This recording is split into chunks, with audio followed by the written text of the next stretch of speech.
네가 하나뿐인 시누이 집 좀 하나 해줘라. 돈 없으면 대신 너희 집 주고 너넨 나랑 살든가. 시어머니 입에서 나온 말이라곤 믿기 힘든 참으로 뻔뻔한 요구였습니다. 자기 아들이 몰래 딴 살림 차린 줄도 모르고 며느리에게 당당하게 집을 내놓으라니요. 저는 그 순간 아주 완벽하고 잔인한 복수를 선물하기로 결심했습니다. 어머니 안 그래도 집이 하나 남아서 골치 아팠어요. 웃음을 간신히 참으며 남편과 상간녀가 숨어 사는 그 집 주소를 넘겨주었는데요. 대망의 신우 신혼집 이삿날 그 집 문이 열리자마자 들려온 건 환호성이 아닌 처절한 비명이었습니다. 앞치마를 두른 아들과 만삭의 상간녀를 목격한 시어머니의 최후. 가장 통쾌한 참교육의 현장으로 여러분을 초대합니다. 시작하기 전에 좋아요 버튼 꾹 눌러주세요. 여러분들 하루에 축복이 가득하길 기원합니다. 안녕하세요. 저는 41살 인테리어 회사를 운영하고 있는 윤지안이라고 해요. 남들은 제가 아버지 회사를 물려받아 편하게 사장 노릇이나 한다고 수군대곤 하지만 사실 제 손은 웬만한 현장 소장님들보다 더 거칩니다. 아버지가 평생 먼지 구덩이에서 일궈오신 회사를 망가뜨리기 싫어서 여자라는 이유로 무시당하기 싫어서 지난 10년을 정말 독하게 버텼죠. 정신을 차려보니 마흔이 코앞이었고 제 곁에는 아버지뿐이었습니다. 엄마를 일찍 잃고 아버지와 단둘이 살아온 세월이 너무 길었던 거예요. 사랑이라는 게 뭔지, 누군가한테 기대본다는 게 뭔지 모르는 채로 나이만 먹어버린 거죠. 가끔 텅 빈 집에 들어와 혼자 맥주캔을 따다 보면 이게 성공한 삶이 맞나 하는 회의감이 밀려오곤 했어요. 그러던 어느 날 거래처 자재상 사장님이 제 사무실에 찾아와서 대뜸 명함 한 장을 내미시는 거예요. 지안 씨, 내가 진짜 아까워서 누구한테도 소개 안 시켜주던 놈인데 지안 씨라면 믿고 맡길 수 있을 것 같아서 그래. 대형 건설사 과장인데 인물이 아주 훤해. 성격은 또 얼마나 좋은지 모른다니까. 솔직히 처음엔 거절했어요. 건설 쪽 남자들 거칠고 투박한 거 제가 제일 잘 알잖아요. 그런데 사장님이 하도 사정을 하시기에 밥이나 한 끼 먹자는 가벼운 마음으로 나갔던 자리가 제 인생을 이렇게 송두리째 뒤흔들 줄은 꿈에도 몰랐네요. 약속 장소인 호텔 커피숍에 들어섰을 때 저는 깜짝 놀랐습니다. 창가 자리에 앉아있던 남자는 제가 상상했던 투박한 건설인이 아니었거든요. 훤칠한 키에 딱 떨어지는 네이비 수트 핏, 그리고 무엇보다 사람을 무장해제시키는 서글서글한 눈웃음이 인상적인 남자, 그게 바로 제 남편 박수찬이었어요. 첫 만남에서 제가 실수로 물컵을 엎질렀는데 당황하는 저보다 더 빠르게 냅킨을 집어들고 닦아주며 이렇게 말하더라고요. 괜찮아요? 피곤해서 손에 힘이 빠졌나 보네요. 지안 씨 손 참 멋있습니다. 얼마나 치열하게 사셨는지 다 보여요. 그 한마디에 제 마음의 빗장이 와르르 무너져 내렸던 것 같아요. 제 거친 손을 부끄러워하지 않고 오히려 훈장처럼 봐주는 남자는 난생 처음이었으니까요. 평생 일만 하느라 외로웠던 제 빈틈을 이 남자는 정확히 알고 파고들었던 거죠. 그렇게 우리는 불과 6개월 만에 속전속결로 결혼식을 올렸습니다. 다들 늦깎이 결혼이라며 축하해 주었고 저도 이제야 내 편이 생겼다는 생각에 세상을 다 가진 것만 같았어요. 하지만 그 달콤한 꿈은 신혼여행에서 돌아오자마자 산산조각이 났습니다. 공항에서 집으로 오는 차 안에서 남편이 어렵게 말을 꺼내더라고요. 지안아, 사실 나 이번에 회사에서 인사 발령 났어. 지방 현장으로 내려가야 할 것 같아. 저는 너무 놀라서 운전하는 남편 얼굴을 빤히 쳐다봤죠. 지방? 어디? 그럼 출퇴근은 어떻게 해? 남편은 세상에서 제일 슬픈 표정을 지으며 한숨을 푹 내쉬었어요. 거리가 좀 돼. 왕복은 불가능하고 평일에는 현장 숙소에서 지내야 할 것 같아. 신혼인데 당신 혼자 두게 돼서 면목이 없다. 위에서 시키는 대로 해야 하는 월급쟁이라 어쩔 수가 없네. 갓 결혼한 새신랑을 생이별 시켜야 한다니 기가 막혔지만 한편으론 짠한 마음이 들더라고요. 본사에서 엘리트 코스 밟는다고 좋아하더니 결국 현장으로 유배 가는 건가 싶어서요. 주말에는 무조건 올라올게. 하늘이 두 쪽 나도 당신 보러 올 거야. 조금만 참자, 응? 저는 그 말에 또 바보같이 고개를 끄덕였어요. 그때부터 저의 지독한 주말 부부 생활이, 아니, 과부 생활이 시작됐습니다. 남편은 지방 현장이 얼마나 바쁜지 처음 약속했던 매주 주말은커녕 한 달에 겨우 2번 얼굴 비칠까 말까 했어요.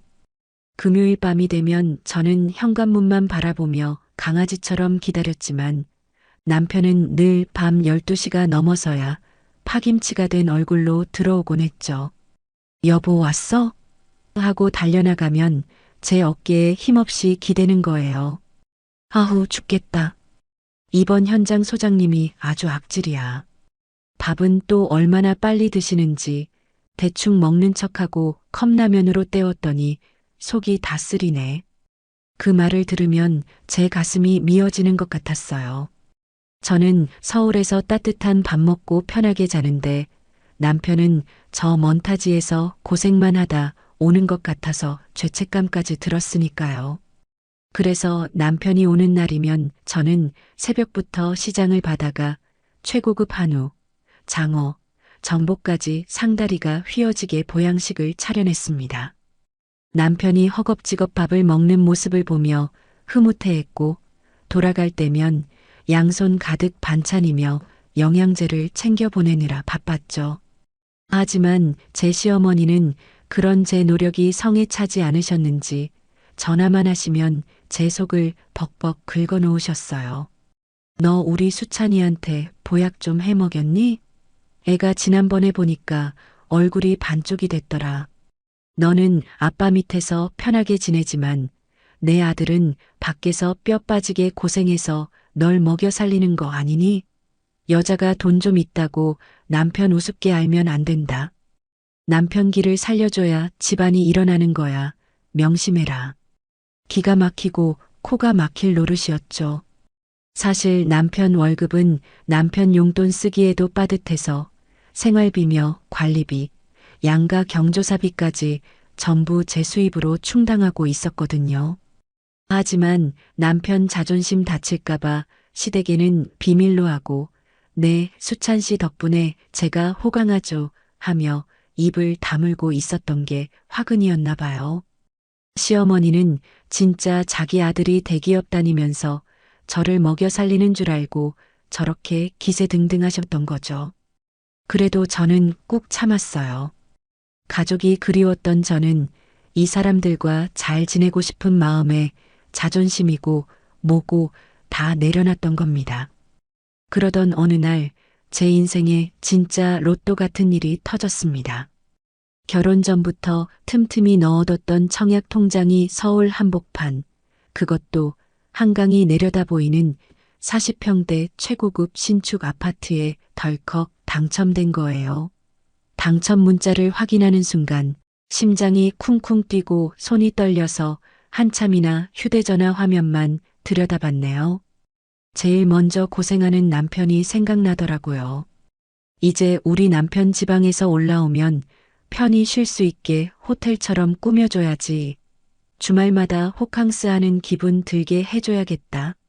그 생각에 혼자 신나서 인테리어 도면까지 그려가며 주말만 목이 빠져라 기다렸죠. 드디어 남편이 집에 오는 날 저는 서프라이즈 파티하듯 식탁 위에 당첨 서류와 아파트 조감도를 쫙 펼쳐놓고 환하게 웃으며 남편을 맞이했어요. 여보, 이리 와서 이것 좀 봐. 나 진짜 대박 쳤어. 이거 봐봐. 여기 한강 보이는 40평대 신축 아파트야. 당신 서재도 따로 만들어줄게. 저는 남편이 저를 끌어안고 방방 뛸 줄 알았어요. 아니, 감격해서 울기라도 할 줄 알았죠. 그런데 제 예상과는 달리 남편의 반응은 차갑다 못해 어딘가 기괴할 정도로 묘하더라고요. 서류를 훑어보는 눈동자가 걷잡을 수 없이 흔들리는가 싶더니 이내 억지 미소를 지으며 제 어깨를 툭툭 치는 게 전부였어요. 아, 진짜? 와, 당신 대단하네. 서울에 40평이라니. 진짜 넓긴 하겠다. 축하해, 여보. 영혼이라고는 하나도 없는 마치 남의 일 말하듯 건조한 말투였죠. 반응이 왜 그래? 안 기뻐? 우리 이제 이사갈 생각하니까 너무 설레지 않아? 입주는 내년이니까 가구도 새로 싹 맞추고 인테리어도 내가 직접 다 할 거야. 당신은 몸만 들어오면 돼. 저는 들뜬 마음에 신이 나서 떠드는데 남편은 식탁 의자에 주저앉으며 마른 세수를 하더군요. 그러고는 제 눈치를 슬금슬금 살피며 기어들어가는 목소리로 찬물을 끼얹는 소리를 하는 거 있죠? 저기 여보, 나 이번에 발령난 현장, 공사 기간이 좀 늘어질 것 같아. 회사에서 나 아니면 안 된다고 사정사정해서 아마 3년은 더 지방에 있어야 할 것 같네. 당신 혼자 그 넓은 집 들어가서 살기 좀 그렇지 않아? 관리비도 만만치 않을 텐데. 그냥 전세 연장하는 게 낫지 않을까? 순간 저는 귀를 의심했어요. 머릿속에 물음표가 100만 개는 뜨는 것 같았죠. 보통 남편이라면 아내가 능력 좋아서 덜컥 집을 해오면 절이라도 해야 정상 아닌가요? 그런데 새 아파트 입주를 미루자니 그것도 3년이나 더.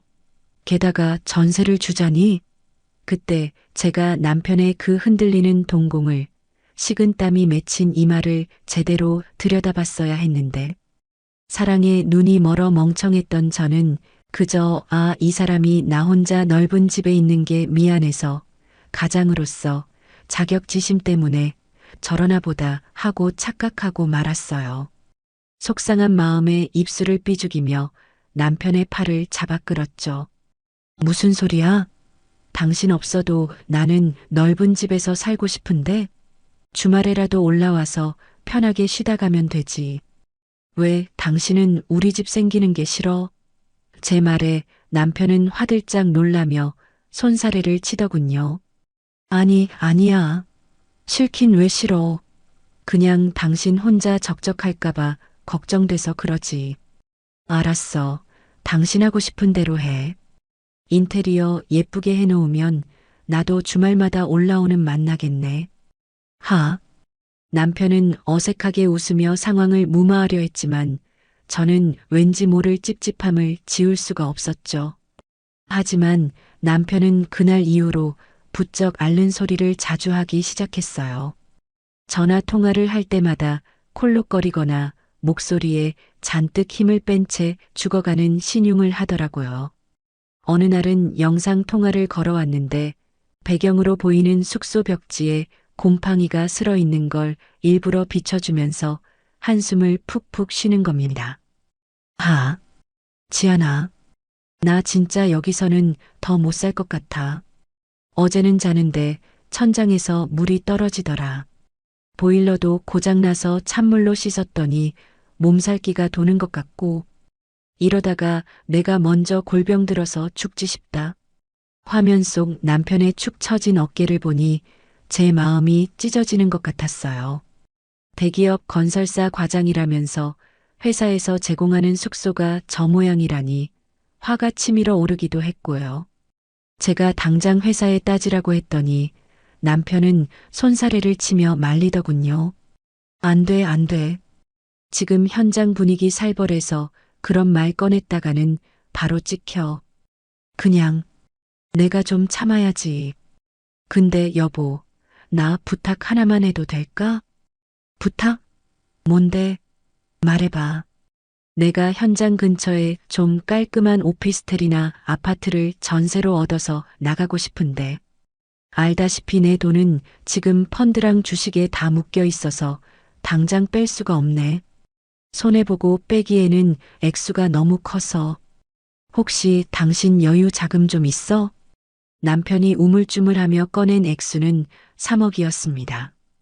지방 소도시에서 혼자 살 전세를 구하는데 3억이나 필요하냐고 물을 법도 했지만 당시 저는 남편의 건강이 최우선이었어요. 곰팡이 핀 방에서 찬물로 씻고 있다는 남편을 생각하니 돈이 대수인가 싶었죠. 게다가 제가 아버지 회사를 물려받아 운영하면서 현금 흐름은 꽤 좋은 편이었기에 그 정도 돈은 남편을 위해 충분히 해줄 수 있다고 생각했습니다. 저는 한치의 망설임도 없이 대답했죠. 알았어. 돈 걱정은 하지 마. 당신 건강이 제일 중요하지. 내가 이번 주 내로 바로 송금해 줄게. 대신 조건이 있어. 무조건 깨끗하고 보안 좋은 곳으로 구해. 남편은 제 말이 떨어지기가 무섭게 환하게 웃으며 역시 우리 와이프밖에 없다. 내가 평생 충성할게. 라며 너스레를 떨었어요. 그렇게 저는 남편이 불러준 계좌로 거금 3억을 이체해 주었습니다. 남편이 좀 더 쾌적한 환경에서 지낼 수 있다는 생각에 돈을 보내고도 오히려 뿌듯하기까지 했네요. 며칠 뒤 친정아버지와 저녁 식사를 하는 자리였습니다. 아버지는 여느 때처럼 무뚝뚝한 얼굴로 식사를 하시다가 툭 한마디 던지셨어요. 김서방은 잘 지내냐? 얼굴 보기가 하늘의 별 따기구나. 아, 그 사람 이번에 지방 현장 연장돼서 주말 부부 몇 년 더 해야 돼요. 숙소가 너무 낡아서 힘들다길래 제가 전세금 좀 해줬어요. 거기서라도 좀 편하게 지내라고. 저는 별일 아니라는 듯 가볍게 웃으며 말했습니다. 그런데 묵묵히 밥을 드시던 아버지의 숟가락이 탁 하고 식탁 위에 내려앉더군요. 아버지는 굳은 표정으로 저를 빤히 쳐다보셨습니다. 전세금? 얼마를 해줬는데? 한 3억 정도요.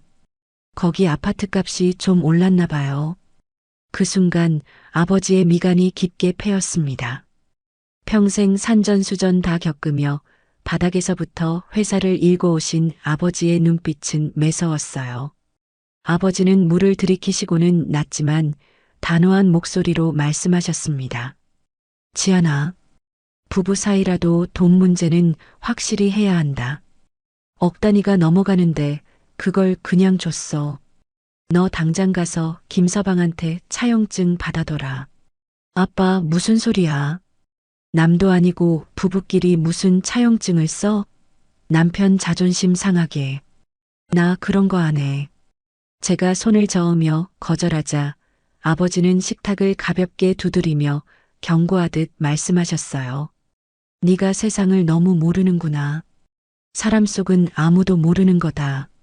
네가 지금 남편을 믿는 마음은 알겠다만 돈 앞에서는 형제도 부모 자식도 없는 게 세상 이치야. 나중에 딴소리 안 나오게 하려면 서류 한 장이라도 확실하게 남겨둬야 해. 내 말 들어라. 이건 인생 선배로서 하는 충고다. 안 그러면 나 너 안 본다. 아버지의 완강한 태도에 저는 어쩔 수 없이 알겠다고 대답했습니다. 그 주 주말 오랜만에 집에 온 남편에게 조심스럽게 이야기를 꺼냈죠. 여보, 저기 아빠가 식사하다가 그러시더라. 혹시 모르니 차용증 하나만 써놓으라고. 세무조사니 뭐니 나중에 복잡해질 수도 있다고 하시면서 남편의 표정이 순식간에 찌푸려지더군요. 아니, 장인어른은 참.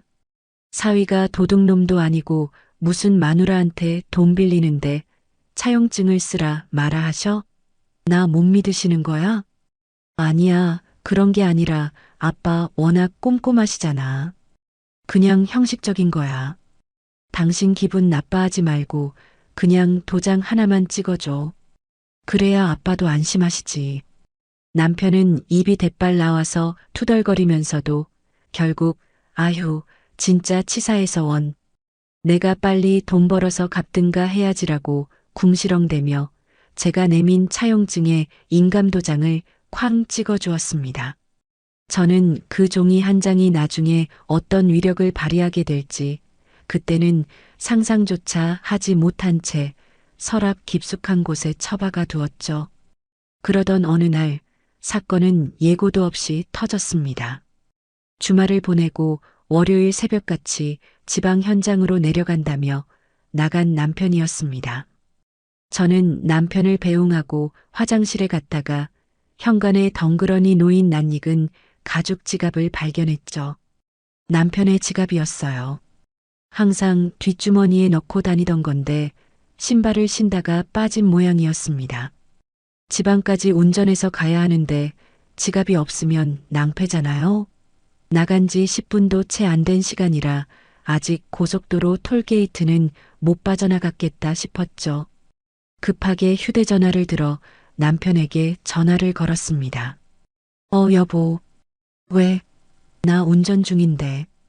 여보, 당신 지갑 현관에 떨어뜨리고 갔어. 어떻게? 다시 돌아올래? 제 말이 끝나기가 무섭게 수화기 너머에서 끼익하는 날카로운 타이어 마찰음이 들려왔습니다. 급브레이크를 밟는 소리였죠. 그리고 평소 침착하던 남편의 목소리가 뒤집어지며 비정상적으로 당황하기 시작했습니다. 지갑? 그거 절대 열어보지 마. 그냥 신발장 위에 그대로 둬. 알았지? 응. 아니, 고속도로 탔으면 내가 택배로 보내줄까 해서. 아니야. 내가 지금 바로 갈 테니까 절대 손대지 마. 남편은 마치 지갑 안에 시한폭탄이라도 들어있는 사람처럼 소리를 꽥 지르더니 제 대답도 듣지 않고 전화를 뚝 끊어버렸습니다. 끊긴 신호음을 들으며 멍하니 서 있는데 등골이 서늘해지는 기분이 들더군요. 평소 털털하다 못해 칠칠 맞던 남편이 지갑 하나에 이렇게 과민 반응을 보인다? 왜 저렇게 질색팔색을 하는 거야 하는 그 순간 여자의 본능적인 촉이 뇌리를 스쳤습니다. 뭔가 있다. 이건 분명히 뭔가 있어. 절대 손대지 말라고? 하지 말라면 더 하고 싶은 게 사람 심리잖아요. 게다가 저런 반응을 보이는데 안 열어볼 아내가 어디 있겠어요. 저는 떨리는 손으로 남편의 갈색 가죽 지갑을 활짝 열어젖혔습니다. 현금 몇 장과 신용카드, 그리고 신분증. 겉보기엔 평범했습니다. 하지만 지갑 안쪽 깊숙한 곳, 잘 쓰지 않는 카드 수납칸에 꼬깃꼬깃하게 접혀 있는 영수증 뭉치가 눈에 들어왔습니다. 저는 홀린 듯 그 영수증들을 하나씩 꺼내어 펼쳐보았죠. 첫 번째 영수증, 날짜는 지난주 수요일 평일 오후 2시. 장소는 동탄 롯데백화점. 품목은 여성용 임산부 영양제 세트, 튼살 크림. 제 눈을 의심했습니다. 평일 오후 2시면 남편은 분명 지방 현장에서 흙먼지를 뒤집어 쓰고 있어야 할 시간이었어요. 그런데 동탄? 그것도 임산부 용품? 손이 덜덜 떨리기 시작했습니다. 다음 영수증을 펼쳤습니다. 지난주 금요일 저녁 7시. 장소는 동탄 이마트. 한우 안심 딸기 식기 세트. 그리고 결정적으로 며칠 전 남편이 저에게 현장 회식이 있어서 늦는다고 했던 날 밤 9시. 동탄 산부인과 야간 진료 결제 내역까지. 머릿속이 하얗게 변했습니다. 영수증에 찍힌 주소들은 하나같이 지방이 아닌 서울에서 1시간 거리인 수도권 신도시 동탄을 가리키고 있었습니다. 심지어 품목들은 아이가 없는 우리 부부와는 전혀 상관없는 마치 임신한 아내가 있는 가장이 살 법한 물건들이었죠. 남편이 말했던 곰팡이 핀 숙소는 어디에도 없었습니다. 영수증 속 남편은 평일 대낮에 백화점을 쇼핑하고 저녁에는 마트에서 장을 보는 아주 평화롭고 가정적인 남자였습니다. 제가 아닌 다른 여자와 다른 아이를 위해서 말이죠. 그때였습니다. 차량이 도착했습니다 하는 소리가 들려왔어요. 저는 영수증 뭉치를 순식간에 다시 접어 지갑 원래 자리에 쑤셔넣고 지갑을 신발장 위에 던져둔 뒤 아무 일 없었다는 듯 안방에 들어갔죠. 잠시 후 현관문이 부서져라 열리더니 남편이 헐레벌떡 뛰어들어오더군요. 이마에는 식은땀이 송글송글 맺혀 있었고 숨은 턱 끝까지 차올라 헐떡거리고 있었습니다. 눈동자는 미친 사람처럼 굴러가며 신발장 위를 훑더군요. 지갑 어딨어? 당신 안 열어봤지. 저는 최대한 태연한 표정을 지으며 하품을 쩍 했습니다. 왔어? 거기 신발장 위에 있어. 여보가 하도 보지 말라길래 무서워서 건드리지도 않았어. 뭘 그렇게 죽을 듯이 뛰어와? 제 무심한 대답에 남편은 그제야 신발도 벗지 않은 채로 지갑을 낚아채듯 집어들더군요. 그리고 슬쩍 지갑을 벌려 안쪽을 확인하더니 영수증 뭉치가 그대로 있는 걸 보고는 다리에 힘이 풀린 듯 현관에 주저앉았습니다. 다행이다. 진짜 다행이다. 나 현장 시간 늦어서 바로 갈게. 이번 주는 못 올라올 수도 있어. 간다. 방금 전까지 사색이 되어 뛰어들어왔던 인간이 물 한 잔도 안 마시고 다시 도망치듯 현관문을 쾅 닫고 나가버렸습니다. 닫힌 문을 노려보며 저는 입술을 깨물었어요. 다행이다라고? 뭐가 다행인데? 네가 바람 피우는 증거를 내가 못 봐서? 배신감에 온몸의 피가 거꾸로 솟는 것 같았지만 저는 이를 악물고 냉정을 되찾으려 노력했습니다. 지금 당장 남편 멱살을 잡고 따져봤자 동료 부탁으로 샀다. 잠깐 들른 거다라고 오리발을 내밀게 뻔했으니까요. 확실한 물증이 필요했습니다. 도망갈 구멍조차 없는 완벽한 증거가. 그날 오후 저는 곧바로 인터넷으로 초소형 위치 추적기 GPS를 구매했습니다. 그리고 며칠 뒤인 금요일 저녁 남편이 친구와 술 약속을 나간 틈을 타서 예비키로 남편의 차문을 열었어요. 운전석 시트 및 깊숙한 곳에 GPS를 단단히 부착하고 나오는데 심장이 터져버릴 것만 같았죠. 내 남편 차에 내 손으로 위치 추적기를 달아야 하는 이 비참한 현실이 믿기지 않아서 눈물이 핑 돌았지만 억지로 삼켰습니다. 울 시간조차 아까웠으니까요. 저는 며칠 동안 위치 추적 프로그램을 켜지 못했습니다. 혹시나 하는 마음에 남편이 정말 지방으로 내려갔을 수도 있다는 신락 같은 희망을 버리지 못했으니까요. 아니, 사실은 두려웠습니다. 빨간 점이 찍히는 그곳이 제가 상상하는 최악의 장소일까봐 그 진실을 마주할 용기가 나지 않았던 거죠. 그렇게 피 말리는 시간이 지나고 3일 뒤 평일 오후였습니다. 저는 심호흡을 크게 하고 노트북을 열어 위치 추적 프로그램을 실행했어요. 화면 지도 위에 빨간 점 하나가 선명하게 깜빡거리고 있었습니다. 남편의 근무 시간, 빨간 점은 서울 강남 한복판에 있는 남편의 회사 본사 건물에 멈춰 있었습니다. 지방 현장에 간다던 사람이 왜 평일 대낮에 서울 본사에 있는 걸까요?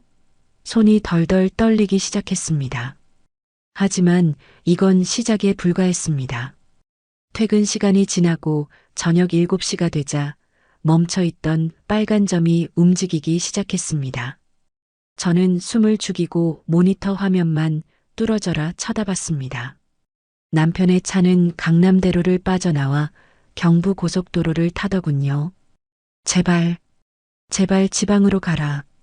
현장으로 내려가는 길이라고 해줘.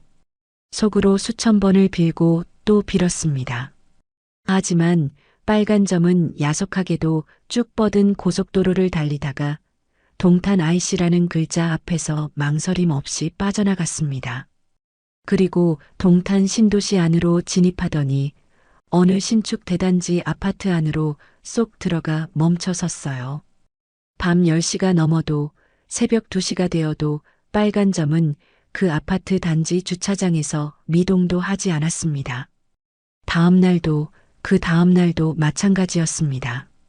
아침이면 서울 본사로 출근하고 저녁이면 칼같이 동탄 아파트로 퇴근하는 아주 규칙적인 일상. 지방 파견? 3년 연장? 곰팡이 핀 숙소? 모든 것이 저를 속이기 위한 새빨간 거짓말이었어요.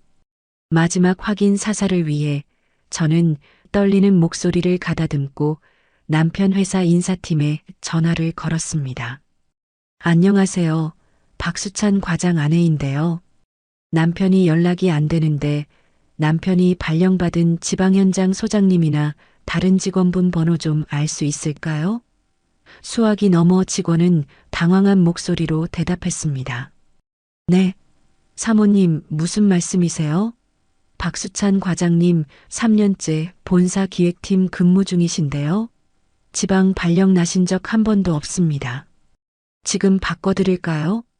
전화를 끄는 제 손에서 휴대전화가 힘없이 미끄러져 떨어졌습니다.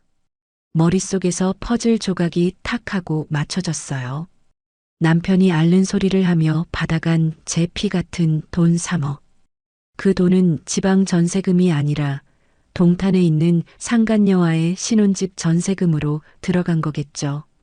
제 돈으로 제 남편이 다른 여자와 살림을 차리고 매일 밤 그 집으로 퇴근하고 있었던 겁니다. 분노를 넘어선 서늘한 살기가 제 온몸을 휘감았습니다. 눈물 따윈 나오지 않았고 대신 입가에 비릿한 조소가 번졌죠. 그래, 박수찬. 네가 내 돈으로 아주 완벽한 두 집 살림을 차렸다 이거지? 어디 한번 끝까지 가보자. 그 대단한 사랑 노름이 언제까지 갈 수 있는지. 남편이 지방이 아닌 본사로 매일 출퇴근한다는 사실을 확인한 그날 밤, 저는 한숨도 자지 못했습니다. 침대에 누워 천장을 바라보는데 남편이 그동안 저에게 했던 말들이 주마등처럼 스쳐 지나가더라고요. 현장 숙소에 곰팡이가 슬어서 숨을 못 쉬겠어. 지방밥이 입에 안 맞아서 살이 쪽쪽 빠진다. 그 모든 말들이 저를 철저하게 속이고 자기들만의 왕국을 지키기 위한 치밀한 연기였다는 생각에 치가 떨렸습니다. 내 남편이라는 작자가, 아니 박수찬이라는 인간이 이렇게까지 바닥일 줄은 상상도 못했으니까요. 다음 날 아침 저는 출근하자마자 미리 알아봐둔 사설탐정 사무소에 전화를 걸었습니다. 제 남편 뒷조사 좀 부탁드립니다. 동탄 아파트에 드나드는데 거기 사는 여자가 누군지, 둘이 무슨 관계인지 사진이랑 영상 포함해서 아주 상세하게 파헤쳐 주세요. 돈은 얼마가 들어도 상관없습니다. 전화를 끊고 나서도 심장이 진정되지 않았습니다. 제 손으로 남편 뒷조사를 의뢰하다니 막장 드라마에서나 보던 일이 제 현실이 되었다는 게 믿기지 않았거든요. 며칠 뒤 탐정에게서 연락이 왔습니다. 사모님, 자료 준비됐습니다. 메일로 보내드렸으니 확인해 보세요. 마음 단단히 먹으셔야 할 겁니다. 탐정의 묵직한 경고에 저는 떨리는 손으로 메일함을 열었는데요. 첨부된 파일들을 클릭하는 순간 저는 제 눈을 찌르고 싶을 만큼 끔찍한 광경을 목격하고 말았습니다. 사진 속 배경은 동탄의 신축 아파트 단지 산책로였습니다. 화창한 주말 오후 편안한 트레이닝복 차림의 남편이 한 여자의 허리를 감싸 안고 너무나 행복하게 웃고 있더군요. 그 옆에 있는 여자는 만삭에 가까울 정도로 배가 남산만하게 부른 임산부였습니다. 남편은 그 여자의 불룩한 배에 귀를 갖다 대고 태동을 느끼는 듯 환하게 웃고 있었고 여자는 그런 남편의 머리를 사랑스럽게 쓰다듬고 있었습니다. 누가 봐도 세상에서 제일 행복한 신혼부부, 곧 태어날 아기를 기다리는 예비 부모의 모습이었죠. 제가 그토록 갖고 싶었지만 남편이 아직은 때가 아니다라며 미루던 아이를 다른 여자와 만들었다니요. 더 충격적인 건 그 여자의 정체였습니다. 탐정이 보내준 보고서에 적힌 이름 최유진. 낯익은 이름의 기억을 더듬어 보니 결혼 전 남편의 휴대전화 사진첩 구석에서 봤던 대학 시절 동기라던 그 여자였습니다. 알고 보니 그녀는 단순한 동기가 아니라 남편의 지독한 첫사랑이었더군요. 나중에 알고 보니 두 사람은 대학 때부터 7년 넘게 연애를 했지만 집안이 가난하고 홀어머니를 모신다는 이유로 제 시어머니가 결사반대를 했다고 합니다. 시어머니는 내 아들 앞길 막지 말고 떨어져라며 그 여자 직장까지 찾아가 물을 뿌리고 온갖 폐악을 부려 강제로 헤어지게 만들었다고 했죠. 그리고 시어머니는 아들을 부잣집에 장가보내 팔자를 고치겠다는 일념 하나로 돈 많고 순진해 보이는 저 윤지안을 며느리감으로 찍어 결혼을 밀어붙였던 거고요. 하지만 남편은 저와 결혼식을 올린 직후부터 다시 최유진을 만나기 시작했습니다. 엄마 등살에 못 이겨 돈 때문에 결혼한 거다. 사랑 없는 결혼 생활은 지옥이다라며 최유진을 구워 삶았고 결국 두 사람은 다시 불부터 저 몰래 미래를 즐겨왔던 겁니다. 그리고 제가 남편 건강 걱정하며 보내준 피 같은 돈 3억 원. 그 돈으로 보란 듯이 동탄에 아파트를 전세로 얻어 두 사람만의 신혼집을 차렸고 그곳에서 진짜 부부처럼 살림을 합치고 아이까지 가졌던 거죠. 남편에게 저는 그저 돈 나오는 현금 인출기, 자기들의 사랑을 지켜주는 든든한 물주에 불과했던 겁니다. 보고서에는 남편의 이중생활 스케줄표까지 상세하게 나와 있었습니다. 월요일부터 목요일까지는 칼같이 동탄집으로 퇴근해 최유진과 저녁을 먹고 태교를 하고 가끔 금요일에도 지방 현장 비상근무 핑계를 대며 동탄으로 퇴근. 저에게 이번 주는 못 올라간다고 했던 주말에는 둘이서 강원도로 제주도로 태교 여행을 다니며 호의호식하고 있었더군요. 그러다 한 달에 2번 저에게 올 때면 일부러 꾀재재한 옷을 입고 다 죽어가는 표정을 연기했던 겁니다. 제가 새벽부터 일어나 끓여준 보양식을 먹으면서 속으로 얼마나 저를 비웃었을까요? 이 멍청한 여자가 내가 밖에서 무슨 짓을 하는지도 모르고 밥을 차려주네 하면서요. 저는 텅 빈 대표실 바닥에 주저앉아 인쇄한 사진들을 움켜쥐고 짐승처럼 울부짖었습니다. 가슴을 쥐어뜯어도 고통이 가시지 않았어요. 배신감이라는 단어로는 표현할 수 없는 참담함이 제 온몸을 짓눌렀습니다. 남편을 믿었던 제 3년의 세월이, 그를 위해 헌신했던 제 사랑이 통째로 시궁창에 처박힌 기분이었으니까요. 그때 책상 위에 놓여있던 액자가 눈에 들어왔습니다. 친정아버지와 제가 함께 찍은 사진이었죠. 제 귓가에는 그날 식사 자리에서 하셨던 서늘한 경고가 생생하게 들려왔습니다. 지안아, 사람 일 모르는 거다. 부부 사이라도 돈 문제는 확실히 해야 해. 안 그러면 나중에 피눈물 흘린다. 그때 아버지 말씀을 듣고 차용증이라도 받아두지 않았더라면 저는 정말 빈털터리로 쫓겨나 피눈물을 흘렸을지도 모릅니다. 아버지의 해안이 딸을 걱정하는 그 마음이 저를 지켜준 셈이었죠. 순간 펑펑 쏟아지던 눈물이 거짓말처럼 뚝 멈췄습니다. 울고 있을 시간이 없다는 생각이 번뜩 들었거든요. 지금 제가 여기서 무너져 내리면 저 파렴치한 인간들은 제 돈으로 평생 떵떵거리고 살면서 저를 비웃겠죠. 저는 책상 서랍 깊숙한 곳에 넣어뒀던 서류 봉투를 꺼냈습니다. 바로 남편이 투덜거리며 도장을 찍어줬던 3억 원 차용증이 들어있는 봉투였죠. 이 종이 한 장으로 저 파렴치한 불륜 커플의 숨통을 끊어놓을 가장 강력한 무기로 만들겠다고 결심했습니다.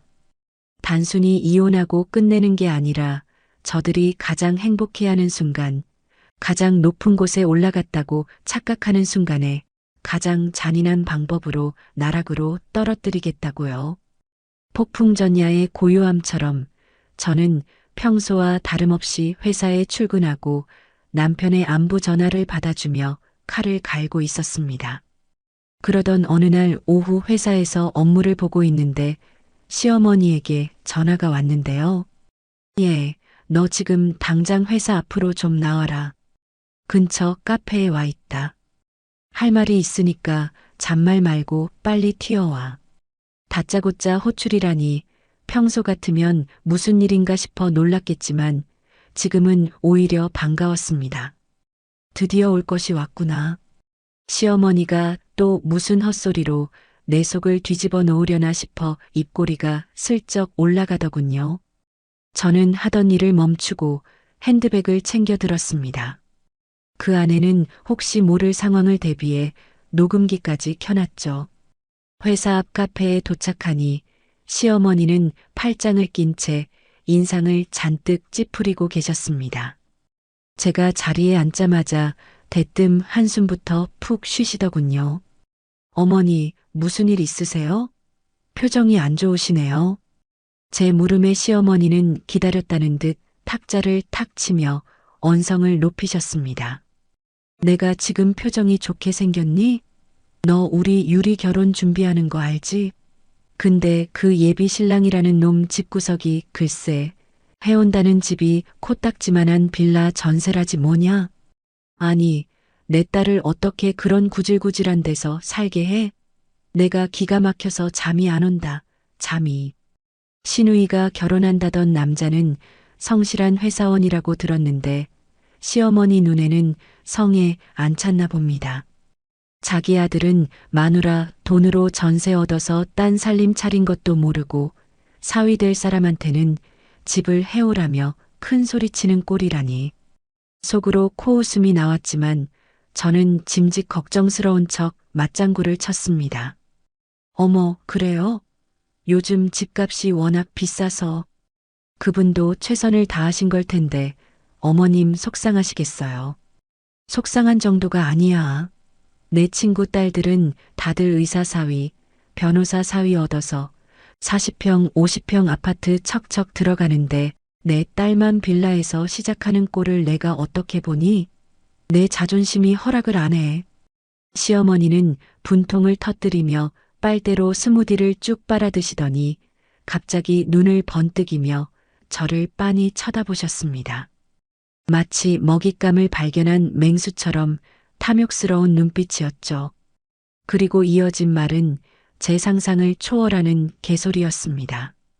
그래서 말인데 지아나, 네가 이번에 당첨된 그 한강뷰 아파트 말이다. 그거 우리 유리 주면 안 되겠니? 순간 저는 제 귀를 의심했습니다. 네, 어머니, 지금 뭐라고 하셨어요? 누구한테 뭘 줘요? 아니, 못 들었니? 너 이번에 분양받은 새 아파트 말이야. 그거 우리 유리 신혼집으로 달라고. 어차피 너는 지금 사는 집도 넓고 좋잖아. 기가 막혀서 말이 안 나오는 저를 보며 시어머니는 한술 더 떠 뻔뻔하게 대사를 이어갔습니다. 그리고 생각 좀 해봐라. 우리 수찬이 지방 현장 가 있어서 집에 들어오지도 않는데 너 혼자 그 넓은 40평 아파트에서 뭐 할 건데? 그냥 네가 넓은 아량으로 시누이한테 양보하고 너는 지금 집 팔고 나랑 합치든가 하자. 어때? 나랑 살면 내가 밥도 해주고 얼마나 좋니? 하하, 정말이지 헛웃음이 터져 나오는 걸 참느라 허벅지를 꼬집어야 했습니다. 자기 아들이 지방이 아니라 동탄에서 딴 여자랑 뒹굴고 있는 줄은 꿈에도 모르고 시누이 신혼집으로 내 아파트를 내놓으라니요. 그것도 모자라 시집살이까지 시키겠다고요? 이 여자의 뇌 구조는 도대체 어떻게 되어 있는 걸까? 연구 대상이 따로 없다는 생각이 들 정도였습니다. 그 순간 머릿속에서 번쩍이는 아이디어가 스쳤습니다. 이건 기회다. 하늘이 나에게 복수하라고 깔아준 완벽한 멍석이다. 시어머니의 저 탐욕을 미끼로 쓰면 남편과 상간녀, 그리고 시댁 식구들을 한 방에 한날 한시에 지옥으로 보낼 수 있겠다는 확신이 들었죠. 저는 표정을 싹 바꿨습니다. 경악하던 표정을 거두고 세상에서 제일 순종적인 며느리의 얼굴로 돌아갔죠. 그리고 짐짓 고민하는 척 뜸을 들이다가 활짝 웃으며 말했습니다. 어머, 어머니. 사실 안 그래도 집이 하나 남아서 골치가 아팠거든요. 시어머니의 눈이 동그라지며 입이 떡 벌어졌습니다. 그렇지. 역시 내 며느리라 똑똑하네. 그럼 주는 거다? 응? 저는 뜸을 들이며 얄미울 정도로 상냥한 목소리로 쐐기를 박았습니다. 그럼요, 어머니. 하나밖에 없는 아가씨 결혼인데 제가 그 정도도 못 해드리겠어요? 그런데 어머니, 제가 분양받은 아파트는 입주가 너무 늦잖아요. 시어머니의 표정이 순식간에 실망감으로 굳어지려던 찰나 저는 재빨리 다음 카드를 꺼내 들었습니다. 경기도 신도시 쪽인데 30평대 신축이고 인테리어랑 가구까지 풀옵션으로 다 되어 있어요. 몸만 들어가면 되는 아주 완벽한 집이에요. 차라리 거기를 아가씨 신혼집으로 쓰시는 건 어때요? 위치도 좋고 공기도 좋아서 신혼부부 살기에 딱이거든요. 시어머니는 풀옵션 신축이라는 말에 눈이 뒤집혀서 앞뒤 잴 것도 없이 고개를 끄덕였습니다. 어머나 세상에, 너는 무슨 집이 그렇게 많니? 그래. 어디든 어떠냐. 새 아파트에 30평이면 감지덕지지. 아이고, 우리 며느리가 최고다. 시어머니는 제 손을 덥석 잡고 흔들며 덩실덩실 춤이라도 출 기세였습니다. 자기가 지금 받으려는 그 집 열쇠가 사실은 판도라의 상자를 여는 열쇠라는 걸 꿈에도 모른 채 말이죠. 어머니, 근데 이건 수찬 씨한테는 비밀로 해주세요. 그 사람 자존심 강해서 제가 아가씨한테 집 해줬다고 하면 기죽어서 싫어할 수도 있거든요. 그냥 이미 들어가서 살면 나중에 알아도 어쩌겠어요? 오냐, 암만. 남자 기죽이면 안 되지. 내가 입 꾹 다물고 있을게. 유리한테만 말하고 조용히 이사하마. 시어머니는 신나서 엉덩이를 들썩거리며 카페를 나갔습니다. 이제 주사위는 던져졌어요. 시어머니는 곧바로 신우이에게 전화를 걸어 네 올케가 30평 아파트를 줬다. 며 자랑을 늘어놓을 것이고 신우이는 예비 신랑에게 우리 집안이 이 정도다라며 떵떵거릴 거고요. 그리고 그들은 가장 행복한 날, 가장 기대에 부푼 날, 이삿짐 트럭을 몰고 그 동탄 아파트로 쳐들어가겠죠. 시어머니에게 동탄의 아파트를 신우이 신혼집으로 주겠다고 미끼를 던진 후 시댁 식구들의 반응은 가관이었습니다.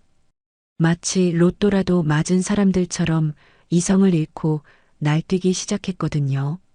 신우이인 박유리는 평소 자기 월급으로는 엄두도 못 낼 최고급 수입 가구점을 제 집 드나들듯 하며 카드를 긁어댔습니다. 언니, 나 이번에 소파 1,000만 원짜리 샀어. 어차피 동탄 신축 아파트에 가구는 이 정도 해야 격이 맞지 않겠어요? 전화 너머로 들려오는 신우이의 들뜬 목소리에 저는 속으로 비소를 머금었습니다. 그럼요, 아가씨. 신혼인데 최고로 좋은 거 써야죠.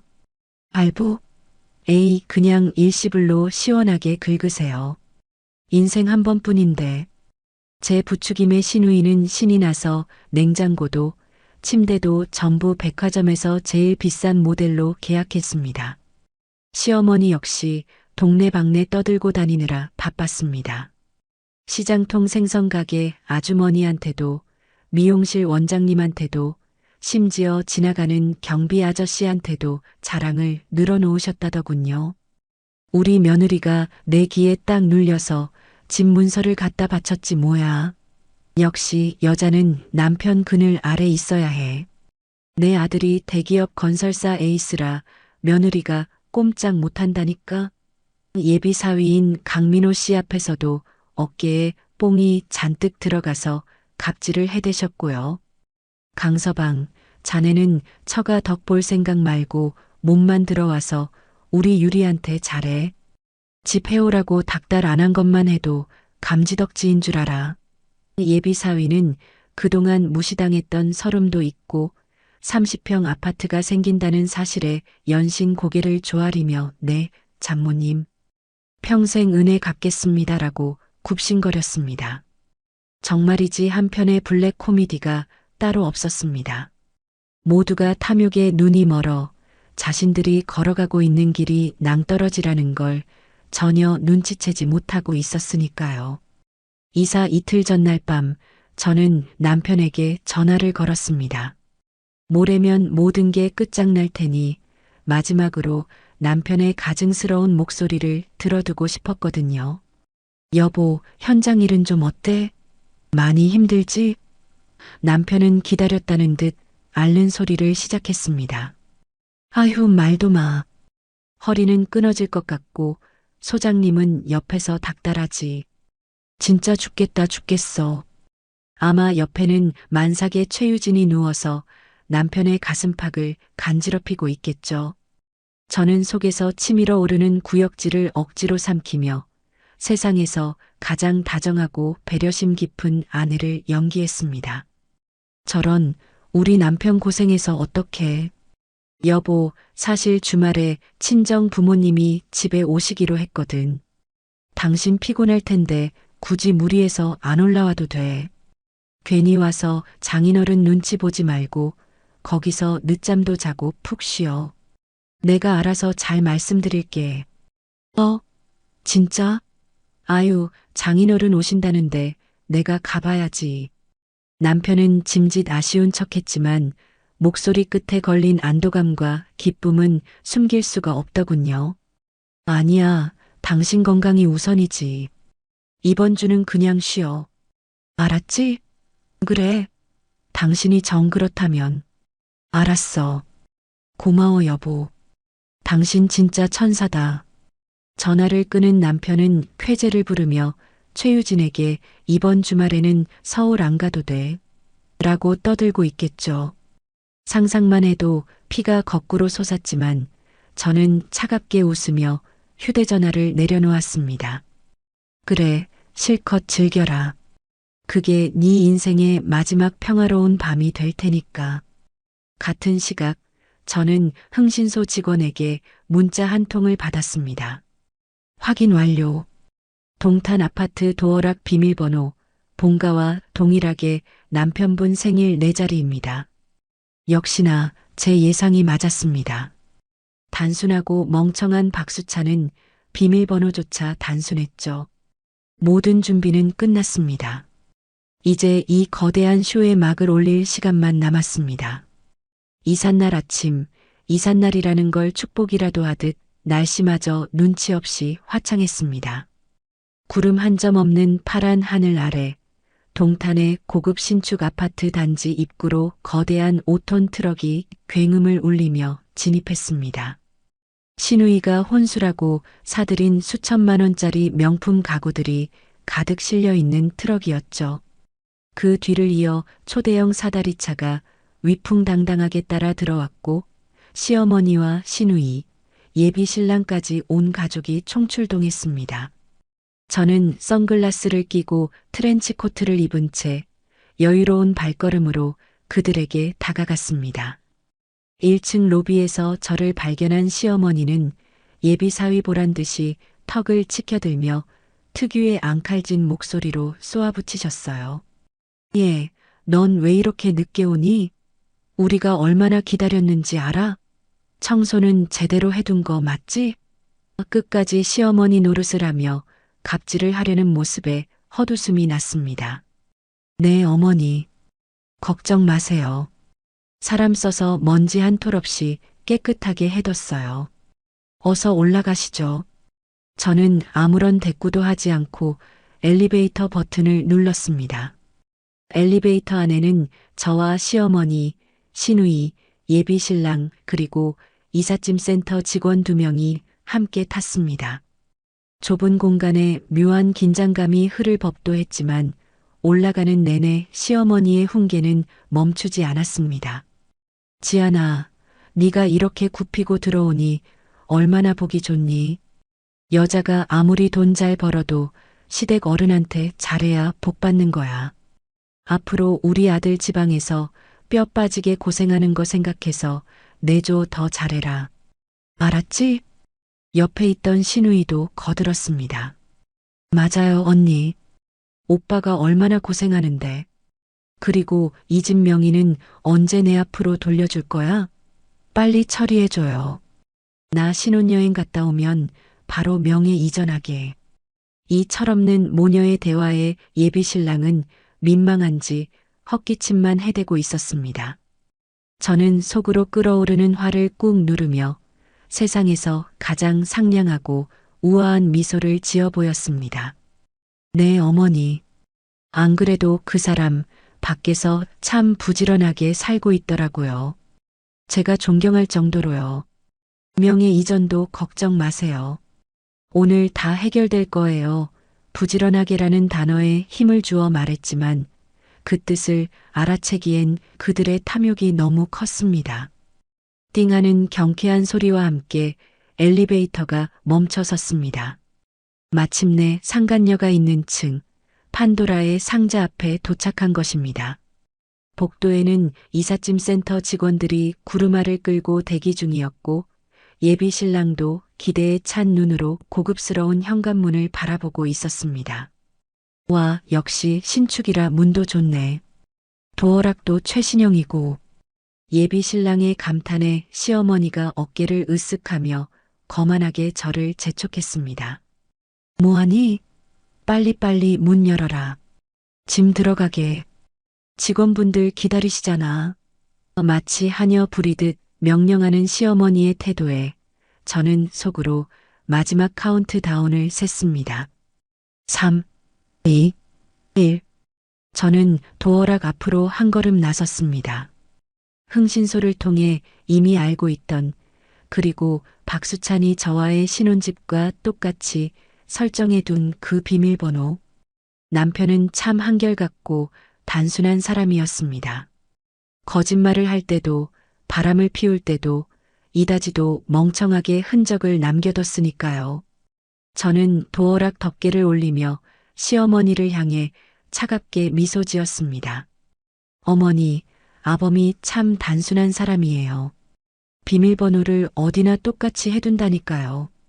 시어머니는 무슨 소리냐는 듯 눈을 껌뻑거렸지만 저는 망설임 없이 버튼을 눌렀습니다. 굳게 닫혀있던 잠금 장치가 풀리는 그 소리는 마치 제 인생의 이막을 알리는 종소리와도 같았습니다. 저는 문손잡이를 잡고 활짝 열어젖혔어요. 그리고 한 걸음 뒤로 물러서서 마치 VIP를 모시는 호텔 지배인처럼 정중하게 손짓을 했습니다. 하지만 제 눈빛은 그 어느 때보다 서늘하고 잔인하게 빛나고 있었죠. 자, 어머니, 아가씨, 그리고 예비 아주버님, 먼저 들어가시죠. 안에 아주 특별한 선물이 기다리고 있을 겁니다. 우리 일행을 맞이한 건 텅 빈 새 집의 공허함이 아니었습니다. 오히려 너무나 아늑하고 사람 냄새가 물씬 풍기는 완벽한 가정집의 풍경이었죠. 현관 입구에는 유모차가 놓여 있었고 신발장에는 커플 슬리퍼가 나란히 아주 다정하게 놓여 있었습니다. 거실로 들어서는 복도 벽에는 제가 보지 못한 남편의 환한 미소가 담긴 웨딩 사진들이 줄지어 걸려 있었는데 그 옆에 있는 신부는 제가 아니라 바로 그 최유진이었습니다. 거실 풍경은 더 가관이었습니다. 남향으로 난 통유리창으로 햇살이 쏟아져 들어오는 소파 위에는 배가 남산만하게 부른 여자가 세상 편한 자세로 누워 있었습니다. 늘어진 잠옷 차림에 부스스한 머리를 한 최유진은 눈을 지그시 감고 태교용 클래식 음악을 감상하며 콧노래를 흥얼거리고 있더군요. 한 손에는 리모컨을, 한 손에는 과일 접시를 든 채 말이죠. 그리고 부엌 쪽에서는 구수한 된장찌개 냄새와 도마질 소리가 경쾌하게 들려왔습니다. 자기야, 밥 다 됐어. 우리 콩콩이 배고프겠다.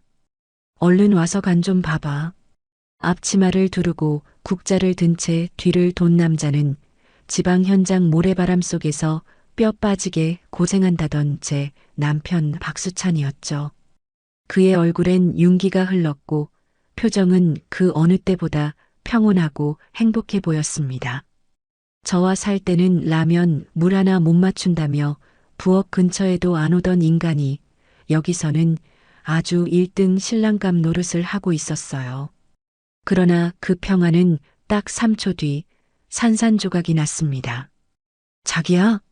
하며 해맑게 웃던 남편의 시선이 현관 쪽의 떼거지로 서 있는 우리를 발견한 순간 그의 표정은 마치 앞귀라도 본 사람처럼 기괴하게 일그러졌습니다. 입은 쩍 벌어졌고 동공은 지진이라도 난 듯 흔들렸죠.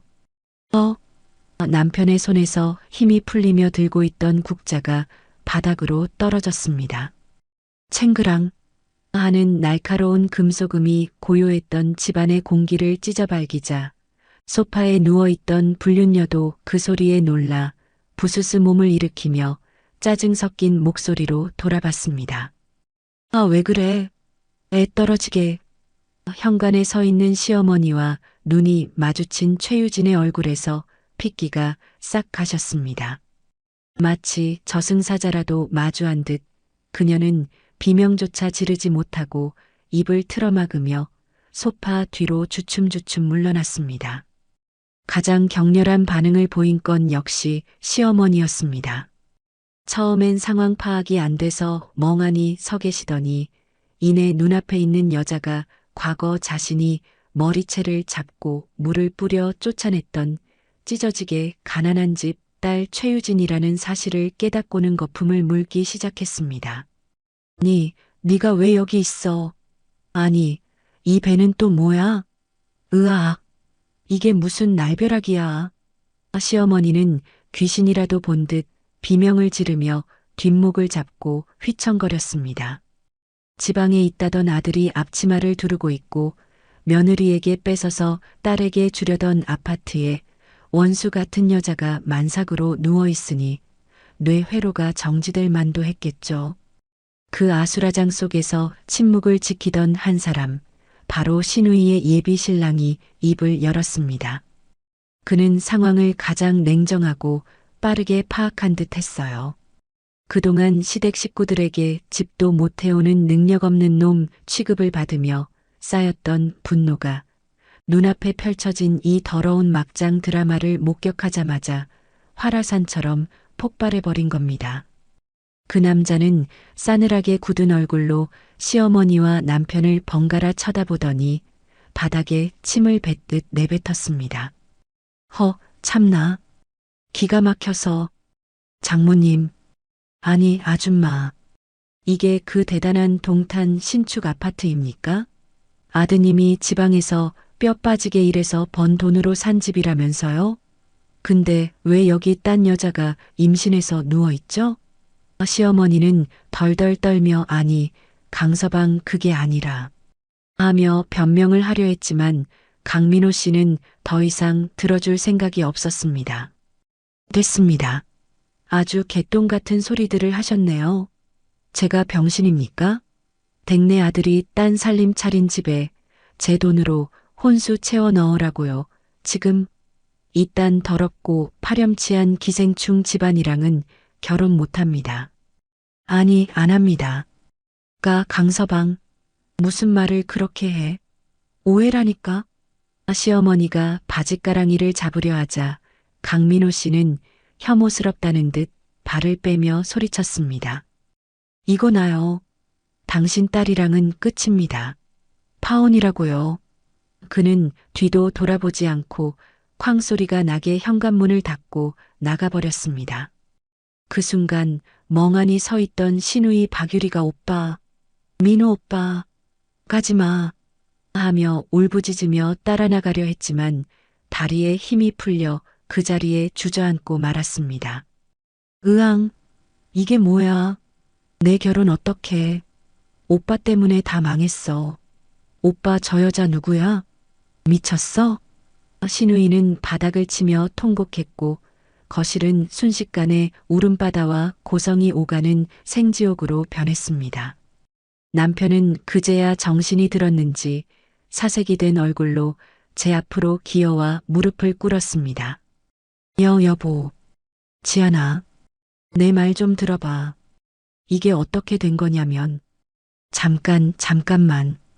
변명거리를 찾느라 눈동자를 굴리는 그 찌질한 모습에 헛웃음이 나왔습니다. 상간녀 최유진은 소파 구석에 몸을 웅크린 채 훌쩍거리고 있었고, 시어머니는 씩씩거리며 신발을 벗어들고 최유진에게 달려들 기세였죠. 이 요망한 년, 네가 감히 내 아들 인생을 망쳐. 당장 안 나가. 서로 죽일 듯이 물어뜯는 그 개싸움을 지켜보며 저는 유유히 그들 사이로 걸어 들어갔습니다. 그리고 거실 한가운데 서서 싸늘하게 식은 눈으로 그들을 내려다보며 입을 열었습니다. 다들 조용히 좀 하세요. 시끄러워서 못 들어주겠네. 제 한마디에 시어머니와 남편 신우이의 시선이 저에게 꽂혔습니다. 저는 천천히 아주 또박또박 씹어뱉듯 말했습니다. 어머님, 아파트 마음에 드세요? 인테리어도 아주 훌륭하죠? 되게 귀한 아드님이 제 돈 3억을 몰래 빼돌려서 아주 정성스럽게 꾸며놓은 사랑의 보금자리니까요. 뭐라고? 네 돈 3억? 시어머니의 눈이 튀어나올 듯 커졌습니다. 네. 지방 숙소가 낡아서 병이 날 것 같다기에 제가 전세금 해줬더니 그 돈으로 어머님이 그토록 혐오하시던 저 여자랑 살림을 차렸네요. 어머님은 그것도 모르고 아들이 고생한다며 저를 구박하셨고요. 시어머니는 충격에 입을 다물지 못하고 뒷목을 잡았습니다. 저는 팔짱을 끼고 그 난장판을 감상하듯 지켜보다가 이제 끝을 낼 때가 되었다고 판단했습니다. 핸드백에서 미리 준비해둔 서류 봉투를 꺼냈습니다.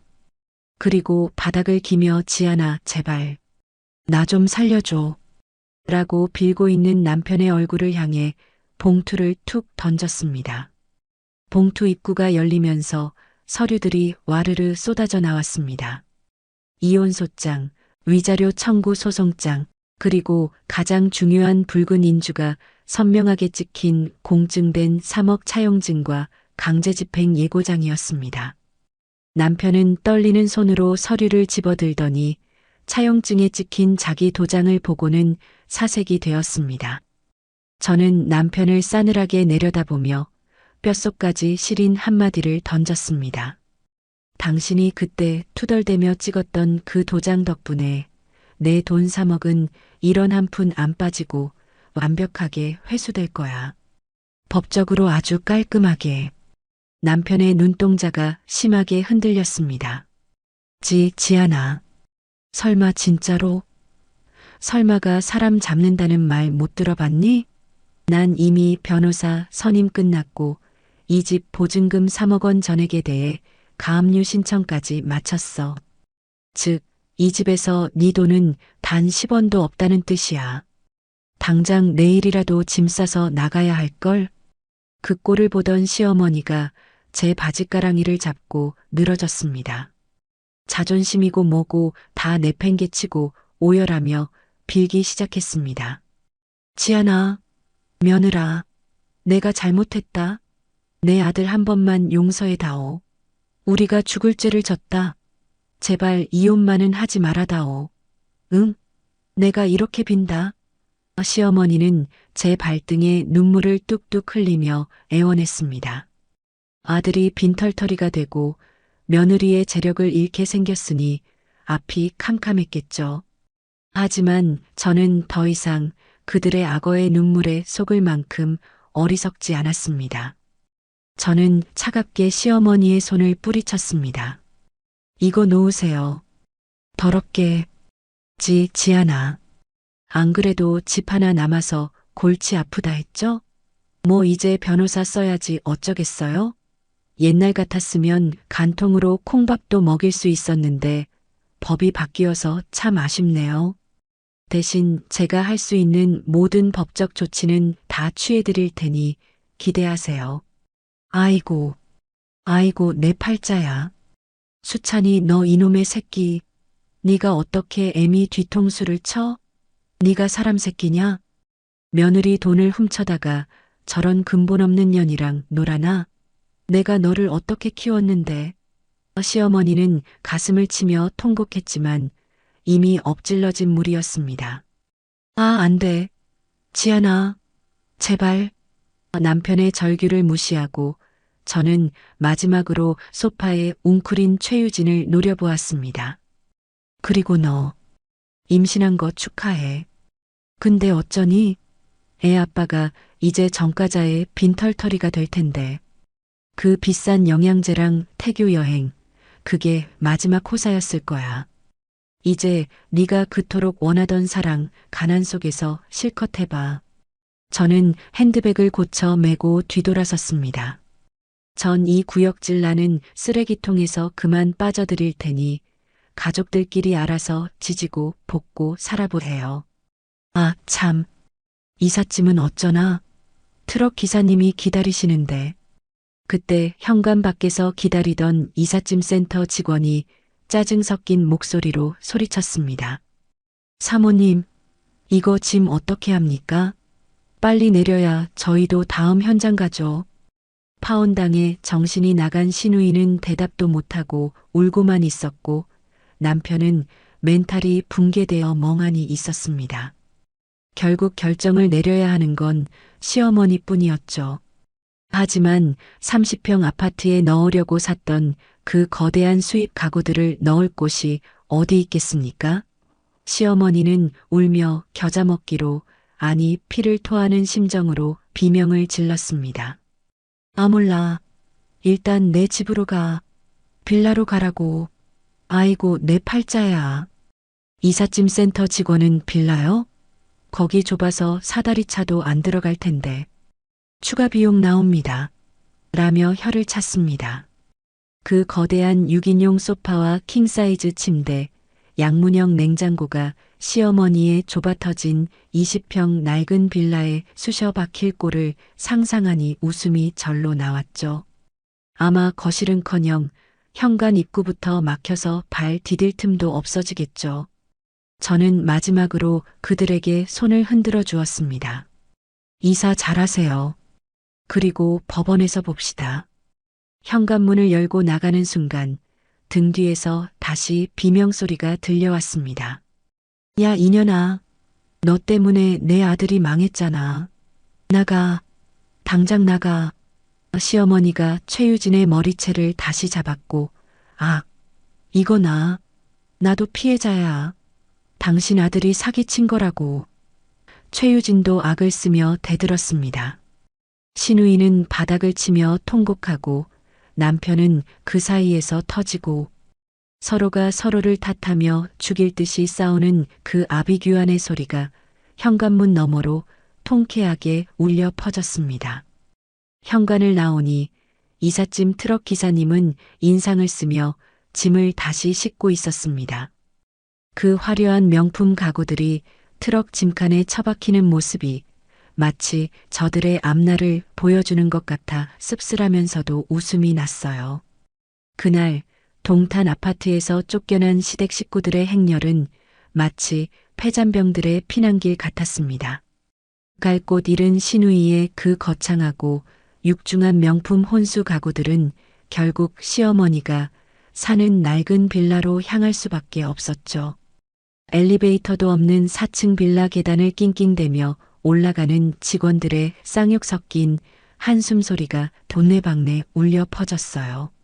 시어머니의 집은 실평수 15평 남짓한 방 2개짜리 좁은 구축 빌라였습니다. 거기에 6인용 이태리 천연 가죽 소파와 킹사이즈 침대, 85인치 대형 TV가 들이닥쳤으니 상상이나 가시나요? 소파는 거실의 절반 이상을 차지해버려 지나다닐 통로조차 막아버렸고 양문형 냉장고는 부엌에 들어가지도 못해 베란다 입구를 틀어막아버렸죠. 침대는 안방문을 떼어내고도 겨우 구겨 넣었지만 덕분에 장롱문을 영원히 열 수 없게 되어버렸다는 웃지 못할 소문이 들리더군요. 신우이는 그 좁아터진 집구석에 꽉 들어찬 명품 가구들을 보며 이거 명품인데 다 어떻게? 라며 바닥을 구르며 통곡했고 시어머니는 이게 다 웬수 같은 저놈 때문이다. 라며 애꿎은 천장만 올려다보고 삿대질을 해댔습니다. 하지만 그건 서막에 불과했습니다. 진짜 생지옥은 이제부터였으니까요. 저는 그 길로 곧장 변호사 사무실로 향했습니다. 제가 가진 증거들은 너무나 완벽했습니다. 남편과 상간녀가 껴안고 있는 적나라한 사진들, 태교 여행을 다닌 비행기 티켓 내역, 제 돈 3억 원이 흘러들어간 계좌 내역, 그리고 결정적으로 남편이 제 손으로 찍어준 공증된 차용증까지. 담당 변호사님은 서류를 훑어보더니 입가에 여유로운 미소를 띠며 말했습니다. 대표님, 이건 뭐 소송이라기보다 그냥 일방적인 처형에 가깝네요. 상대방이 반박할 여지가 단 1%도 없습니다. 원하시는 대로 탈탈 털어드릴 수 있습니다. 아주 뼈와 살을 분리해 드리죠. 그 말대로 소송은 일사천리로 진행되었습니다. 법원은 남편의 유책 사유를 100% 인정하며 이혼 판결을 내렸고 위자료 5천만 원과 재산 분할에서도 저에게 압도적으로 유리한 판결을 내렸습니다. 무엇보다 통쾌했던 건 바로 그 3억에 대한 판결이었습니다. 남편은 법정에서 부부 사이에 쓴 차용증은 효력이 없다. 아내가 증여해준 돈이다라며 말도 안 되는 주장을 펼치며 발악했지만 판사님은 남편의 그 뻔뻔한 태도에 오히려 괘씸죄를 적용하셨는지 단호하게 판결하셨습니다. 피고는 원고에게 빌린 3억 원 전액과 이에 대한 연체 이자까지 합산하여 즉시 상환하라. 만약 이행하지 않을 시 피고 명의의 모든 재산에 대해 강제 집행을 허가한다. 땅, 땅, 땅. 법봉 소리가 그렇게 경쾌하게 들릴 수가 없었습니다. 옆에 앉아 계시던 친정아버지도 그럼 그렇지, 정의가 살아있네 하시며 흐뭇하게 웃으셨고요. 판결이 나자마자 저는 지체 없이 강제 집행 절차에 들어갔습니다. 남편이 상간녀 최유진과 살던 동탄 전셋집 보증금에 가압류를 걸어버린 것이죠. 집주인은 법원 통지서를 받고 기겁을 해서 남편에게 당장 방을 빼라고 통보했고 결국 남편과 최유진은 땡전 한 푼 건지지 못한 채 그 아늑했던 사랑의 보금자리에서 쫓겨나는 신세가 되었죠. 3억을 고스란히 저에게 토해내고 나니 남편 수중에 남은 돈이라고는 낡은 중고차 한 대가 또 안 되는 푼돈뿐이었습니다. 갈 곳이 없어진 두 사람은 결국 그토록 들어가기 싫어했던 시어머니의 낡은 빌라로 기어 들어갈 수밖에 없었겠죠. 상상해 보세요. 방 2개짜리 좁은 빌라의 시어머니, 이혼하고 빈털터리로 돌아온 아들, 만삭의 상간녀, 그리고 파혼당해 히스테리가 극에 달한 시누이까지. 성인 4명이, 그것도 서로 원수지간이나 다름없는 인간들이 한 집에 모여 살게 된 것입니다. 이건 가족이 아니라 서로가 서로를 갉아먹는 아기 다툼의 현장과 다를 바 없었습니다. 시어머니에게 상간녀 최유진은 눈엣 가시 그 자체였습니다. 자신의 금쪽 같은 아들 신세를 망치고 부자 며느리를 쫓아내게 만든 원흉이라고 생각했으니까요. 시어머니는 최유진이 밥을 먹으려 하면 어디서 남의 집 쌀을 축내. 밥값이 얼만 줄 알아? 네가 무슨 자격으로 밥을 처먹어? 하며 숟가락을 뺏기 일쑤였고 만삭의 몸으로 거실 소파에 누워있으면 팔자 좋게 누워있지 말고 걸레질이라도 해라. 네가 임신 유세 떨 처지냐? 라며 구박을 퍼부었습니다. 최유진도 가만히 당하고만 있을 여자가 아니었습니다. 아니, 할망구가 노망이 났나? 내 뱃속에 당신 손주 들었어. 애 잘못되면 당신이 책임질 거야? 그리고 이 집구석 좁아 터져서 청소할 곳도 없어. 라며 바락바락 대들었죠. 그러면 시어머니는 이 근본 없는 년이 어디서 어른한테 눈을 부라려 하며 머리채를 잡고 최유진은 오빠, 엄마 좀 말려봐 하며 비명을 지르는 게 그 집의 일상이 되었습니다. 시누이 박유리의 히스테리는 더 가관이었습니다. 그녀는 매일 술에 취해 들어와서 오빠 때문에 내 인생 망했어. 내 남편 다시 데려와. 내 아파트 내놔. 라며 애꿎은 가구들을 부수고 다녔습니다. 좁은 거실을 가득 채운 그 비싼 이태리 소파는 시누이가 홧김에 그어버린 자국으로 너덜너덜해졌고 양문형 냉장고는 발길질에 찌그러져 문이 제대로 닫히지도 않게 되었죠. 그녀는 상간녀 최유진을 볼 때마다 재수 없는 년, 너만 아니었으면 나 파혼 안 당했어. 라며 저주를 퍼부었고 최유진은 지가 능력 없어서 파혼 당해놓고 왜 나한테 지랄이야? 라며 맞받아쳤죠. 두 여자가 엉겨붙어 싸우면 집안은 그야말로 머리카락이 흩날리는 전장이었습니다. 가장 비참한 건 제 전남편 박수찬이었습니다. 그는 이 모든 사태의 원흉이자 가장 무능력한 존재로 전락해버렸죠. 제가 회사 감사팀에 제보했던 내용들이 사실로 밝혀지면서 그는 횡령 및 배임 혐의로 고소를 당한 것은 물론이고 품위 유지 위반으로 징계해고, 즉 권고사직을 당해 완벽한 백수가 되었습니다. 대기업 과장이라는 명함은 온데간데 없고 퇴직금마저 횡령액 변제와 위자료로 압류당해 빈털터리가 된 것이죠. 그는 매일 좁은 방구석에 처박혀 소주병이나 까면서 신세 한탄을 하거나 시어머니와 상간녀 사이에서 눈치를 보며 쥐죽은 듯 지내야 했습니다. 돈줄이 끊기자 그토록 운명적 사랑이라며 떠들어대던 박수찬과 최유진의 관계도 바닥을 드러냈습니다. 최유진은 능력 있는 줄 알았더니 빈 껍데기였어?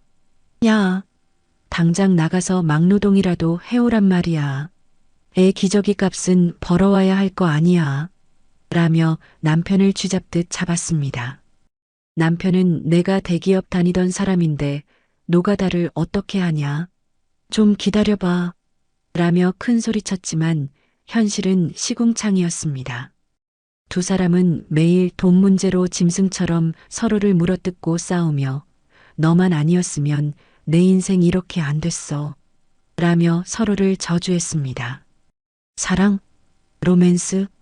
그런 건 돈과 함께 증발해버린 지 오래였습니다. 남은 건 서로에 대한 증오와 혐오뿐이었죠. 한 번은 남편에게서 발신 번호 표시 제안으로 전화가 왔더군요. 혹시나 해서 받았더니 술에 잔뜩 취해 혀가 꼬인 남편의 목소리가 들려왔습니다. 내가 진짜 잘못했어. 제발 나 좀 살려줘. 너 돈 많잖아. 나 한 번만 도와주면 안 될까? 내가 평생 네 머슴처럼 살게. 응? 지안아.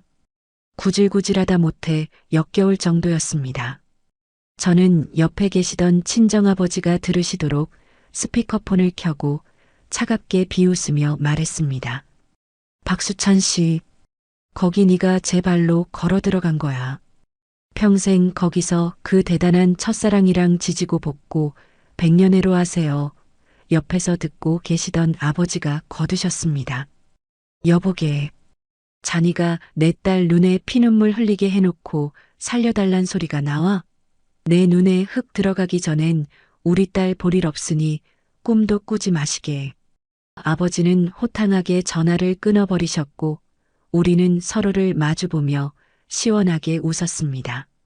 그 전화번호는 영구 차단해버렸습니다.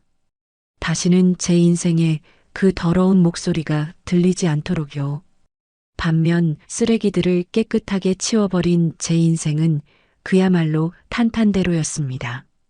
이혼 소송이 마무리되자마자 저는 과거의 흔적이 묻어있는 신혼집을 미련 없이 처분했습니다. 그리고 서울 한강변의 40평대 최고급 신축 아파트로 보란듯이 입주했습니다. 한강이 한눈에 내려다 보이는 거실 통유리창 앞에 서서 와인 한 잔을 마실 때의 그 해방감이란 말로 다 설명할 수 없을 정도로 짜릿했어요. 더 이상 주말마다 남편 눈치 보며 보양식을 준비할 필요도 없었고 시어머니의 잔소리에 시달릴 일도 없었습니다. 오로지 저 자신만을 위한 시간, 저 자신만을 위한 공간이 생긴 것이죠. 인테리어도 제 취향대로 완벽하게 꾸몄습니다. 남편이 쓰려던 서재는 저만의 작업실로 만들었고 침실은 특급 호텔 스위트룸 부럽지 않게 최고급 가구들로 채웠습니다. 일적으로도 승승장구했습니다. 그동안 남편 뒷바라지하느라 시댁 신경 쓰느라 분산되었던 에너지를 오롯이 회사 경영에 쏟아부었더니 성과는 놀라울 정도로 빠르게 나타났습니다. 제가 기획한 새로운 인테리어 프로젝트들이 연달아 대박을 터뜨리면서 우리 회사는 매년 최고 매출을 갱신하며 업계 탑으로 자리매김했습니다. 업계에서는 저를 두고 역시 호랑이 아버지의 호랑이 딸이다. 이혼하고 나더니 더 독하게 일 잘한다며 칭찬이 자자했습니다. 직원들도 저를 믿고 따라주었고 회사는 날로 번창해 갔습니다. 가끔 현장에 나가 먼지를 뒤집었어도 예전처럼 외롭거나 힘들지 않았습니다. 이제는 제 곁에 든든한 친정아버지와 믿음직한 직원들, 그리고 저를 응원해주는 수많은 사람이 있다는 걸 알게 되었으니까요. 얼마 전 건너 시댁 소식을 들었습니다. 시어머니는 화병으로 쓰러져 병원에 입원했는데 병원비 낼 돈이 없어 강제로 퇴원당해 집에서 골골대고 있고 시누이는 우울증에 걸려 방 밖으로 나오지 않고 배달 음식만 시켜 먹어 살이 20kg나 쪘다고 하더군요. 남편은 결국 일용직 노동판을 전전하고 있는데 그마저도 요령 피우다 쫓겨나기 일쑤라는 소문이었습니다. 최유진이 낳은 아이는 맨날 부부 싸움하는 소리에 놀라 밤마다 경기하며 운다고 하는데 솔직히 말해서 불쌍하다는 생각은 눈곱만큼도 들지 않았습니다. 오히려 사필기정, 인과응보라는 말이 이토록 정확할 수 있나 싶어 소름이 돋을 뿐이었습니다. 그들은 자신들의 탐욕과 기만으로 스스로의 인생을 파멸로 몰고 간 것이니까요. 제가 복수해서가 아니라 그들 스스로가 자초한 비극이었습니다. 주말에는 아버지와 함께 한강이 보이는 거실 소파에 앉아 차를 마시는데요. 아버지는 흐뭇한 표정으로 저를 바라보시며 말씀하십니다. 지안아, 이제야 네 얼굴이 좀 핀 것 같구나. 그동안 고생 많았다. 아빠 덕분이에요. 그때 아빠가 차용증 쓰라고 안 하셨으면 저 진짜 큰일 날 뻔했잖아요. 아빠는 제 인생의 은인이세요. 허허, 은인은 무슨. 네가 똑똑해서 잘 헤쳐나온 거지. 굳이 남자 아니어도 너 혼자서도 충분히 빛난다. 네 인생 즐기면서 살아라. 아버지의 따뜻한 말씀에 코끝이 찡해졌습니다. 이 평화롭고 완벽한 행복을 되찾기 위해 제가 치러야 했던 대가는 컸지만 후회는 없습니다. 여러분, 혹시 지금 힘든 결혼 생활이나 인간관계 때문에 고통받고 계신가요? 참지 마세요. 그리고 두려워하지 마세요. 썩은 부인은 도려내야 새 살이 돋습니다. 저처럼 독하게 마음 먹고 내 인생의 주인공은 바로 나라는 사실을 잊지 마세요. 기생충 같은 인간들에게 내 소중한 인생을 낭비하기엔 우리는 너무나 빛나는 존재들이니까요. 제 긴 사연을 들어주신 여러분께 진심으로 감사드립니다. 쓰레기들은 쓰레기통에, 내 인생은 꽃길 위에. 이것이 제가 내린 결론입니다. 모두들 저처럼 통쾌하고 행복한 인생 사시길 응원합니다. 감사합니다. 네, 오늘 들려드린 사연 어떠셨나요? 정말 속이 다 시원하지 않으신가요? 남편의 뻔뻔한 두 집 살림과 시댁의 기막힌 탐욕 앞에 무릎 꿇지 않고 오히려 그들을 완벽하게 참교육시켜버린 윤지아님의 결단력에 박수를 보냅니다. 특히 3억 원 차용증 한 장으로 전세를 역전시키고 기생충 같은 인간들을 낡은 빌라로 몰아넣은 그 장면. 정말 짜릿했습니다. 지아님 말씀처럼 내 인생의 주인공은 바로 나 자신입니다. 나를 아프게 하고 좀먹는 관계는 과감하게 끊어낼 줄 아는 용기가 결국 더 큰 행복을 가져다 준다는 사실. 오늘 사연을 통해 확실히 증명된 것 같네요. 지아님, 이제는 쓰레기차 떠나보내고 멋진 벤츠 같은 인생. 아니, 그보다 더 빛나는 지아님만의 명품 인생을 마음껏 즐기시길 바랍니다. 아버지와 함께 한강뷰 바라보며 마시는 와인처럼 앞으로의 날들도 달콤하고 향기로우시길 응원합니다. 윤지아님께 응원의 댓글을 남겨주세요. 큰 위로가 돼줄 거예요. 오늘도 끝까지 함께 해주셔서 감사합니다.